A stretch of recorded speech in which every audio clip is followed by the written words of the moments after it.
আপনাদের সামনে ওয়াজ করাইবেন বিশিষ্ট টিকটকার, বাংলাদেশের জাঙ্গালের থেকে আনাচে কানাচ থেকে উঠে আসা টিকটকার, বিশিষ্ট চিন্তাবিদ, এবং আপনাদের কাছে ওয়াজ করাইবেন, কিছু নসিহত করবেন, তা আপনারা শুনবেন। হুজুরকে মঞ্চে আসার জন্য আহ্বান জানাচ্ছি। জয় বাংলা। কি কয় পুলিশ আছে, পুলিশ হুজুর শুভেচ্ছা স্বাগত, শুভেচ্ছা স্বাগত।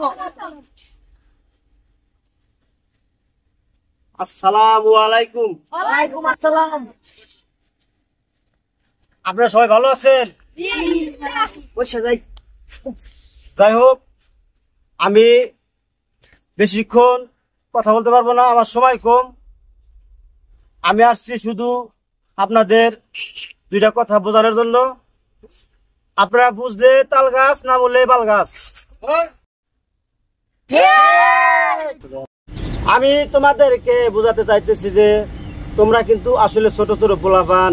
তোমরা যেমন বিয়া করবে, তোমাদের যেমন স্ত্রী হবে, তোমাদের যেমন ছেলে সন্তান হবে, তোমরা কিন্তু বউর কথা না শুনে কোনোদিন কোনো জায়গায় যাইবা না। কারণ হলো, বউ একমাত্র অবলম্বন থাকলেও যদি তোমরা কামাই করে খেয়াবে, তারপরে তোমাদের বউর কথা তোমাদের শুনতে হবে।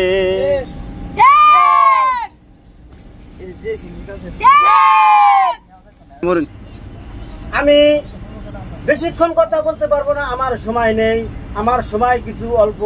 এই সময়ের ভিতরে আমি তোমাদেরকে বোঝাইতে হবে। কিন্তু এখন তোমাদেরকে একটা কথাই বলতে চাই, তোমরা কিন্তু বউকে কোনোদিন ছাড়বে না।